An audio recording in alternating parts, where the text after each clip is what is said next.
اعوذ باللہ من الشیطان الرجیم بسم اللہ الرحمن الرحیم۔ السلام علیکم ناظرین، خوش آمدید کہتا ہوں میں آپ کو ویکینڈ وتھ ہدایت میں، اور میں ہوں آپ کا ہوسٹ کاظم رضا، اور ہمیشہ کی طرح میرے ساتھ ہیں اعوذ باللہ من الشیطان الرجیم بسم اللہ الرحمن الرحیم۔ السلام علیکم ناظرین، میں بے نظیر حسین پروگرام ویکینڈ وتھ ہدایت میں آپ سب کو تہہ دل سے خوش آمدید کہتی ہوں۔ ناظرین، ویکینڈ وتھ ہدایت کا سلسلہ پچھلے گزشتہ چند مہینوں سے چل رہا ہے۔ پروگرام کے فارمیٹ کے حوالے سے آپ بخوبی واقف ہوں گے۔ ہم اس میں ہفتے بھر کی خبروں پر تجزیے اور تبصروں کے ساتھ حاضر ہوتے ہیں۔ ہماری کوشش یہ ہوتی ہے کہ آپ کو ان تمام خبروں سے مزید باخبر کر دیا جائے، اور ان کے اندر چھپی ہوئی خبر کیا ہے اس کے بارے میں بھی آپ تک معلومات، اور جو ہمارے رابطے ہیں جن ذریعوں سے ہم تک وہ سب کچھ پہنچتا ہے وہ بھی آپ کو بتا دیا جائے، تاکہ آپ کی سمجھ میں یہ ضرور آ جائے کہ جی آگے کیا ہونے والا ہے اور کس قسم کی صورتحال ہے۔ گزشتہ ہفتے دنیا بھر میں مختلف قسم کے واقعات ہوئے، اور پاکستان میں خاص طور پہ اترتی چڑھتی سیاست کے رنگ بدلتے سنبھلتے، کبھی گہرائی میں جاتے ہیں، کبھی کالے ہو جاتے ہیں، کبھی سفید ہو جاتے ہیں، کبھی رنگین ہو جاتے ہیں۔ وہ سب کیسے ہوتے ہیں اور ان میں کیا، کون، کہاں، کس طریقے سے چھپا ہوا ہوتا ہے، ہم یقینی طور پر سب کچھ آپ کو بتائیں گے آج کے پروگرام میں۔ کیونکہ رمضان شروع ہو چکا ہے، ہم رمضان کے پہلے ہفتے میں ہیں، برکتوں کا ہفتہ ہوتا ہے، برکتیں سمیٹی جاتی ہیں، اللہ تعالیٰ رحمت برساتا ہے۔ اللہ تعالیٰ کہتا ہے کہ رمضان کے روزوں میں تم جتنا ثواب کما سکتے ہو کما لو، تم جتنا اپنے آپ کو بہتر کر سکتے ہو کر لو، تاکہ تمہارے پچھلے گناہوں کی بخشش ہو سکے۔ یہ کیونکہ ہمارے ریلیجن سے ریلیٹڈ ہے، اور اس کے اندر تمام باتیں جو ہیں وہ ہمیشہ بے نظیر لے کے آتی ہیں، اور بے نظیر ہمیں زیادہ بہتر طریقے سے سمجھا سکتی ہیں کہ کیا اہل بیت اور اقوال معصومین کیا ہیں۔ بے نظیر اقوال معصومین کی روشنی میں ہم رمضان کو ہمیں کیا تعلیم دی گئی ہے؟ بے شک اقوال معصومین ماہ رمضان کے لیے بہت بہترین اقوال ہیں، اور سب سے پہلے میں آپ سب کو مبارکباد دینا چاہوں گی کہ وہ مہینہ جس کو ہم سارا سال انتظار کرتے ہیں کہ پروردگار کی رحمتیں اپنے عروج پہ ہوں، وہ مہینہ آ گیا۔ ہمیں کوشش کرنی چاہیے کہ اس مہینے سے جتنا زیادہ ہمیں فائدہ ہو سکے ہم اٹھائیں، کیونکہ 11 مہینے ہم اپنی مرضی سے اٹھتے ہیں، اپنی مرضی سے سوتے ہیں، اور جو چاہتا ہے دل وہ کرتے ہیں۔ کیا ہم ایک مہینہ صرف اور صرف رب العزت کے کہے ہوئے مطابق نہیں چل سکتے؟ اور کوشش کریں کہ اس مہینے میں اپنے جسم کو، اپنے اعضاؤں کو، اپنی شخصیت کو ہم ایسا بنا لیں کہ باقی 11 مہینے بھی اللہ کی اطاعت میں گزریں۔ آئیے دیکھیں کہ ہمارے مولا اور معصومین کیا فرما کے گئے ہیں۔ امام جعفر صادق علیہ السلام فرماتے ہیں کہ جو شخص ماہ رمضان المبارک میں اپنے چہرے کو گلاب کے پانی سے دھوئے، اس کو پریشانیوں سے نجات مل جاتی ہے۔ ہمیں کوشش کرنا چاہیے کہ کم سے کم ایک روزے میں ضرور یہ عمل کریں، کیونکہ ہمارے مولا نے کہا ہے تو ضرور سچ ہوگا اور ہمیں پریشانیوں سے نجات ملے گی۔ آگے میرے جناب رسول خدا صلی اللہ علیہ وسلم فرماتے ہیں کہ یقیناً جنت کے دروازے ماہ رمضان کی پہلی تاریخ کو کھول دیے جاتے ہیں اور آخری روز بند کر دیے جاتے ہیں۔ اس کا مطلب صرف یہی ہے کہ پروردگار کی رحمتیں اپنے عروج پہ ہوتی ہیں۔ پروردگار چاہتا ہے کہ بندہ اگر صرف ایک بار بھی میرا نام لے تو میں اس کو 70 دفعہ میرے نام لینے کا ثواب دوں۔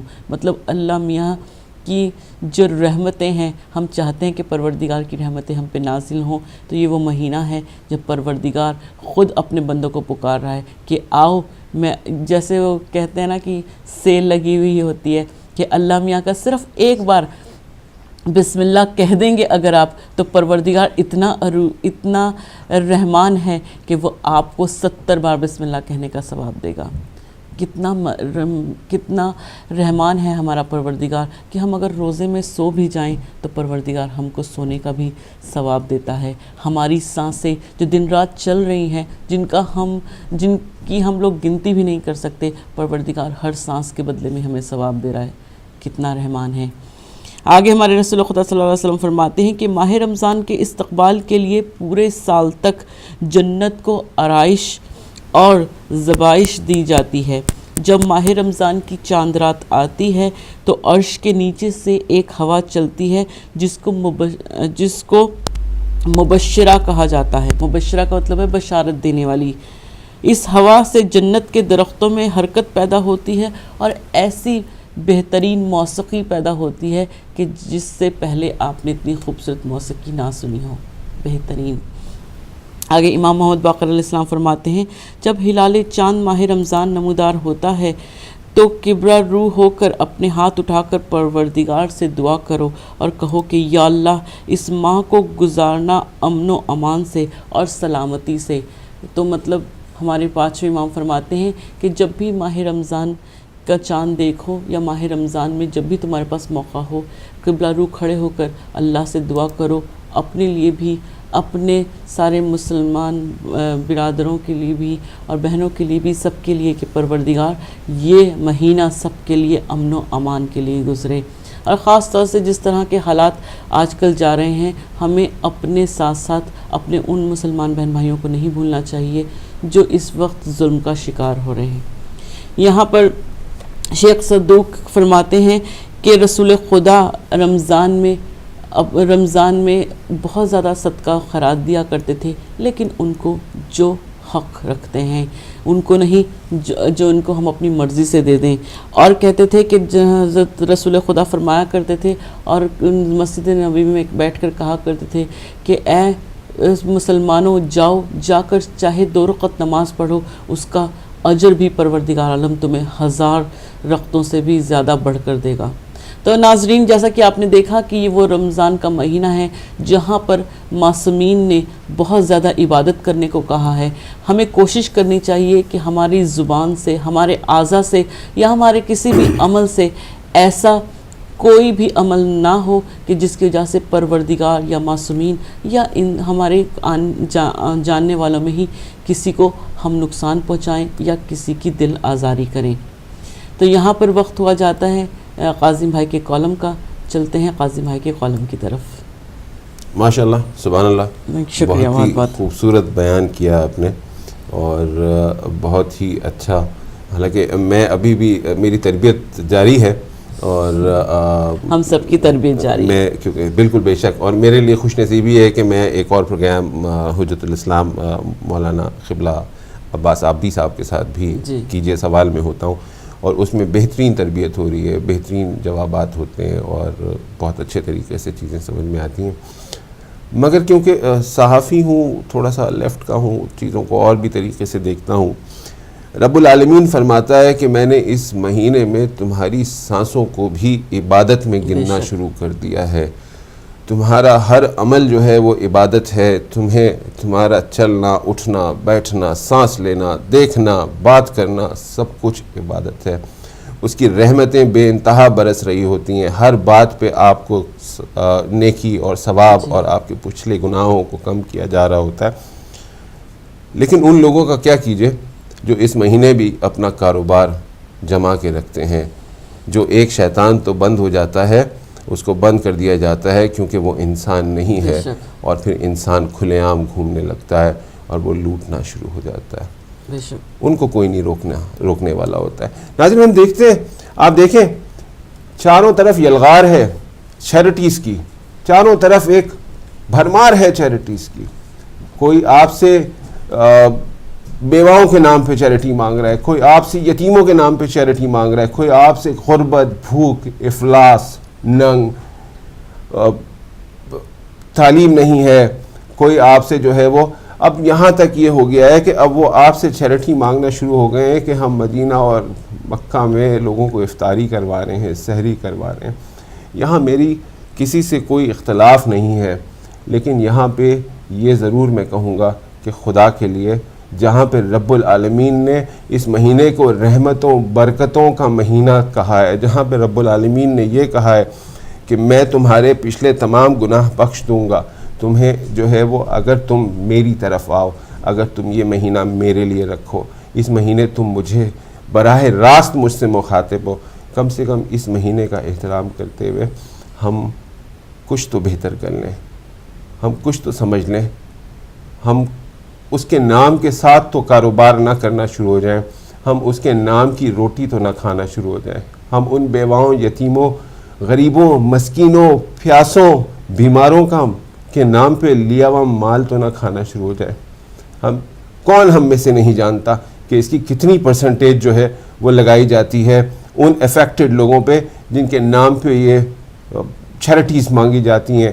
جتنے کنویں ٹیلی ویژن پہ کھدوا دیے گئے ہیں, جتنے پاؤنڈز کے کنویں ٹیلی ویژن پہ کھدوا دیے گئے, کہا جاتا ہے آدھے گھنٹے کے اندر ہم کو 5 کنویں چاہیے, ایک کنویں کی 400 پاؤنڈز پرائز ہے. آدھے گھنٹے میں ہمارے معصوم بہن بھائی اس کو پورا کر دیتے ہیں. لیکن مجھے ایک بات بتائیے, اگر اتنے کنویں واقعی کھد چکے ہوتے تو پاکستان میں پانی کی قلت نہ ہوتی, سندھ میں لوگ پیاسے نہ مر رہے ہوتے, افریقہ کے صحراؤں میں بھی جو ہے وہ گل و گلزار ہوا ہوتا, ہر طرف بھرمار ہوتی. اور اگر اسی طریقے سے اسکول اتنے کھل جاتے تو آج مسلمان پستی کا شکار نہ ہوتے. آج تیسری دنیا میں اسکول اتنے ہوتے, وہاں اتنی تعلیم ہوتی کہ وہاں لوگ جاتے کام کرنے کے لیے, وہاں کے لوگوں کو یہاں پہ کام کرنے یا دوسرے ملکوں میں کام کرنے کی ضرورت نہیں ہوتی. بیواؤں, یتیموں, مسکینوں, افلاس زدہ لوگوں کو اگر اتنی امداد مل رہی ہوتی تو کوئی بھی باپ اپنے بچوں کے گلے نہ گھوٹ رہا ہوتا, ان کو ذبح نہ کر رہا ہوتا, ان کو چھوڑ نہ رہا ہوتا, اور مائیں اپنے بچوں کے ساتھ نہروں میں چھلانگیں نہیں مار رہی ہوتی. خدا کے لیے ان کے نام پہ پیسہ مت کھائیے, خدا کے لیے ان کے نام پہ پیسہ مت کھائیے. یہ جب آپ کے آگے آئے گا, آپ شاید دنیا میں نہیں ہوں گے لیکن آپ کے پیچھے بہت سارے لوگ اس کو بھر رہے ہوں گے. اور میں یہاں یہ بھی ضرور کہوں گا, ان لوگوں کو نہ دیں, اپنے آس پاس دیکھیں, اپنے آس پاس دیکھیں. آپ کے آس پاس کوئی ایسا بچہ ضرور ہوگا جس کو اگر تعلیم کے لیے پیسے دے دیے جائیں تو وہ کیریئر بنا دے, جو آگے بڑھ جائے, جو اور لوگوں کو صدقہ جاریہ کر دے, جو اور لوگوں کو دو. کوئی ایسی بیوہ جو اپنے بچوں کو پال رہی ہو, اس کیا آپ کے آس پاس نہیں ہے؟ عزیزوں میں, رشتہ داروں میں, پڑوس میں, دائیں بائیں, آگے پیچھے, آپ کے پاس تو خود ایک دنیا آباد ہے. آپ روہنگا کے مسلمانوں کے نام پہ آپ سے پیسے, ان میں سے کون روہنگا گیا ہے؟ کیا یہ اب جا سکتے ہیں وہاں پہ؟ جو روہنگا میں حالات ہیں اس وقت برما میں, میانمار میں, کیا وہاں پہ کوئی جا سکتا ہے؟ وہ وہاں ذبح کر رہے ہیں, مار رہے ہیں, نکال رہے ہیں, ان کو قبول نہیں کر رہے ہیں. آپ کہتے ہیں کہ ہم وہاں جا کے امداد دے رہے ہیں ان کو. کیسی باتیں کرتے ہیں, کس طریقے سے ان کے نام پہ اپنا پیٹ بھرنا چھوڑ دیجئے.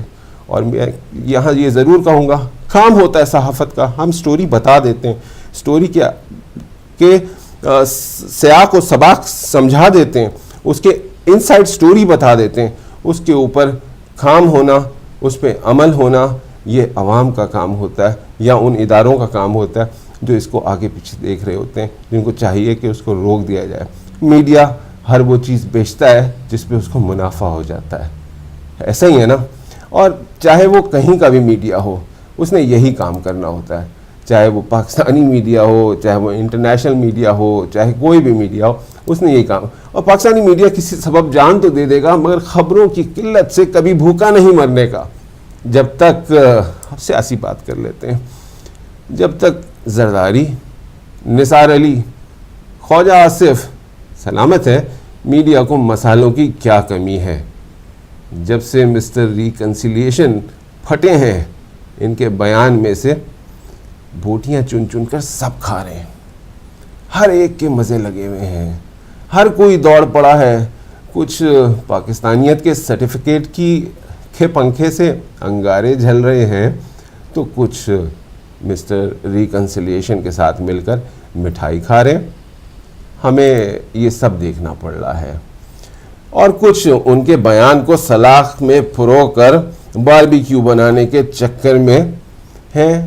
کچھ نے راگ دھیرا جلاپ رکھا ہے, راگ سناتے رہتے ہیں, اور مجھ جیسے سوچ رہے ہیں کہ ایک آصف زرداری نے فوجی قیادت کے بارے میں ایسا کیا نیا کہہ ڈالا, باقی ایسا کیا نیا کہہ ڈالا جو دوسرے آصف خواجہ کے 9 برس پرانے دھواں دار خیالات سے مختلف ہو.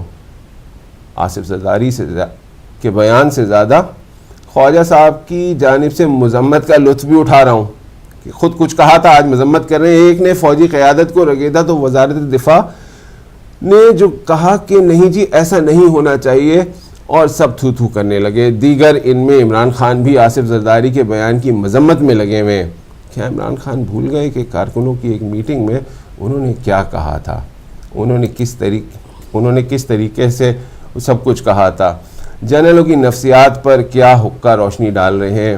ہر بات خوب ہے، ہر بات میں ان کو ایک مزہ ملتا ہے، میڈیا کو ایک چیز مل جاتی ہے جو وہ بیچتا رہتا ہے. بھارت کی طرف چلے جاتے ہیں، کہتے ہیں بھارت دھمکیاں دے رہا ہے، را ملک میں مداخلت کر رہی ہے، فوج دہشت گردی سے نبرد آزما ہے. تو کیا آپ یہ کہنا چاہتے ہیں کہ آصف زرداری نے جو باتیں کہیں وہ تو ٹھیک ہیں مگر وقت غلط چنا ہے؟ پھر آپ یہ کہنا چاہتے ہیں کہ باتیں ہی سرے سے غلط ہیں، یا آپ یہ کہنا چاہ رہے ہیں کہ خود بیان دینے والا بھی دودھ کا دھلا نہیں؟ لہٰذا ایسی آتش بیانی سے پہلے اپنے گریبان میں جھانکنا چاہیے. واقعی ہر بات کرنے سے پہلے اپنے گریبان میں جھانکنا چاہیے. اس پورے عالم ہاؤ ہو میں کوئی بھی نہیں جو یہ بتا دوں کہ سندھ کی حکومت اگر واقعی اتنی کرپٹ ہے کہ وہاں ہر بااختیار، بڑا عجیب جملہ ہے کہ مجھے نوٹ دکھاؤ اور پھر میں بتاؤں، اور اس کی دھن پر ناچ رہا ہو، پھر ایسی حکومت کو آپ اب تک کیسے برداشت کر رہے ہیں؟ حکومت کو گھر بھیج دیں، گورنر راج کیوں نہیں لگا دیتے؟ آپ سمجھتے ہیں کہ سندھ حکومت اب بھی اس قابل ہے کہ سدھر سکے تو اسے غیر اعلانیہ متوازی ڈھانچے کے ذریعے مزید لوگوں کو کیوں لا رہے ہیں؟ کون سا تیسرا نظام ہے؟ آپ نے صوبائی حکومت بھی برقرار رکھی ہوئی ہے، اس کی سائیکل بھی پیچھے سے پکڑے ہوئے ہیں. تو کیا آپ یہ چاہتے ہیں کہ پرلے درجے کی کرپٹ اور نااہل حکومت اپنے ہی چرب زبانی میں اور اپنی ہی چربی میں 2018 تک پکتی رہے، حتیٰ کہ ووٹر اسے ہانڈی سمیت سیاسی چولہے سے اتار پھینک چکے ہیں اور پھینک دیں گے؟ اس پوری گیم میں خود میاں نواز شریف کہاں ہے؟ کیا ان کا بس یہی شوق ہے کہ ہر بار بھاری مینڈیٹ لے کر اپنی حکومت کو آٹو پر لگا دیں کہ جو چاہے سنگل ٹائر کی طرح ڈنڈے سے بھگاتا رہے اور جہاں تک چاہے چلا جائے؟ ہماری حکومت بچنی چاہیے. موقع محل بقائی لحاظ سے بھلے ہیں یہ اچھی حکمت عملی صحیح کہ نواز شریف نے آصف زرداری کے غصیلے بیان سے فاصلہ دکھانے کے لیے ان سے شیڈو ملاقات مؤخر کر دی. شیڈیول تھی ملاقات، مگر آصف زرداری اور سندھ حکومت تو 7 ماہ پہلے بھی اتنے ہی نااہل اور کرپٹ تھے، پھر اس وقت آپ کیوں ملے تھے؟ تو پھر عمران خان کے اسٹیبلشمنٹ کے محاصرے میں پھنسے پریشان حال رنگ فخ میاں صاحب نے بھرپور حمایت کا سندیسہ لے کر رائے بند آنے والے آصف زرداری کو کیوں جھپی ڈالی تھی؟ اپنے اس پیارے بھائی کو با اصرار پر تکلف کھانا کھلا دیا. سندھ میں تو اب اس سے 4 ماہ پہلے بھی زرداری کا ہی سایہ تھا، اربوں کی زمینوں پر مال مفت میں مل رہا تھا، دل کا دھمال تھا. گوٹھ میں گوٹھ لینڈ مافیا کے ہاتھوں فتح ہو رہی تھی، لیکن نیشنل ایکشن پلان اور فوجی عدالتیں ان کی تشکیل اور 21ویں آئینی ترمیم کی خاطر آصف زرداری کی پارلیمانی حمایت بھی ہو رہی تھی. بہرحال آج وہی آصف زرداری سیاسی خودکشی پر مائل ہیں. عاقبت نااندیش قرار دیا جا رہا ہے ان کو کہ جیسے کہ ان کے بیان اور نریندر مودی کے بیانات میں بہت سو کو کوئی فرق نہیں لگ رہا. اسٹاف کالج کے کورسز میں جو ماہرین حربیات پڑھائے جاتے ہیں ان میں چینی عسکری فلاسفر بھی شامل ہیں. مثالی جنگی حکمت عملی کے لیے باب میں ایک جگہ کہتا ہے کہ جب دشمن فاش غلطی کر رہا ہو تو ڈسٹرب نہ کرو. اگر میں کسی فیصلہ کن شطرنجی بساط پر ہوتا تو پھر اس کے جنگی اصول کے تحت آصف زرداری کو کم از کم اس وقت ڈسٹرب نہ کرتا. جو کام ضیاء الحق تمام تر ریاستی جبر کے باوجود نہ کر پایا، جو کام حمید گل اور اسد درانی کی ISI مکمل نہ کر سکی، وہ کام آصف زرداری نے تنہا 7.5 برس میں کر دکھایا. اس عرصہ مختصر میں گلگت تا کراچی عام انتخابات سے کنٹونمنٹ بورڈز کے مقامی انتخابات تک پیپلز پارٹی کو مسلسل 3 نمبر پر برقرار رکھنا بھلا کوئی آسان کام تھا؟ اتنی تیز رفتاری سے تو قندھار تا دکن اور گجرات تا بنگال پھیلی مغلیہ سلطنت بھی دلی تک نہیں لپٹی تھی جتنی تیزی سے صرف 7.5 برس میں پیپلز پارٹی چترال کی اونچائی سے پھسلتی اسلام آباد تک پہنچ گئی. یہ معجزہ پاگل جیالوں کہ یہی بس کا ہے. اس کے لیے ایک نئی پی پی بھی درکار تھی اور پھر ایسا ہی ہوا. پارٹی کا بنیادی فلسفہ بدل گیا. ضرورت تھی ہر بات کی، چنانچہ روٹی کپڑا اور مکان کو نوٹ بس نوٹ ہی نوٹ سے بدل دیا گیا. ہاں پیپلز پارٹی پہلے کی طرح پھر کپڑے جھاڑ کے کھڑی ہو سکتی ہے. آج جتنی بھی گئی گزری صحیح، لیکن ہے تو عوامی گارے سے بنی ہوئی ہے. لیکن یہ پارٹی اٹھ نہیں سکتی جب تک اسے کوئی کل وقتی آزاد چیئرپرسن نصیب نہیں ہوتا. اور پھر اس کی لگام بظاہر بلاول، اعتزاز احسن، رضا ربانی کو ہی کیوں نہ تھما دیں، لیکن یہ کام تو خود پارٹی والے ہی کر سکتے ہیں. پارٹیاں اگر باہر سے ٹوٹا کرتیں تو پیپلز پارٹی 1970 میں اس طریقے سے غروب نہ ہو جاتی. جہاں تک سندھ حکومت کا معاملہ ہے تو اس کے ساتھ جو بھی سختی نرمی کرنی ہے وہ سیاسی حکومت کو ہی کرنی ہے.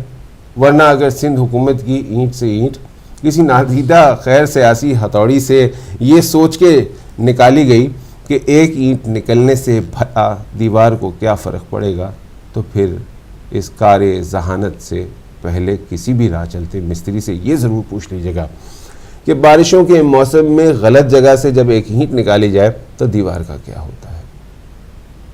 مشکل یہ ہے کہ سیانوں کو سمجھنا دنیا کا سب سے بڑا مشکل کام ہے. نانی اماں کہتی تھیں سوتے کو تو جگا لو، جاگتے کو کیسے جگاؤ گے. 60 سال سے جاگ ہی رہے. دنیا سمجھتی ہم سو رہے ہیں مگر ہم جاگ رہے ہیں. کیا پتہ جاگتے میں بھی سو رہے ہیں. ناظرین آج کا کالم تھا. آج کے حوالے سے کچھ بات چیت تھی اس رمضان کے حوالے سے، پہلے عشرے کے حوالے سے بے نظیر نے آپ سے بات چیت کی ہے. پروگرام کا پہلا حصہ ختم ہو گیا ہے. بریک پہ جانے کا وقت ہے. مجھے بریک کے لیے کہا جا رہا ہے. بریک سے واپس آتے ہیں پھر پروگرام کو آگے بڑھاتے ہیں. تب تک کے لیے انتظار کیجیے.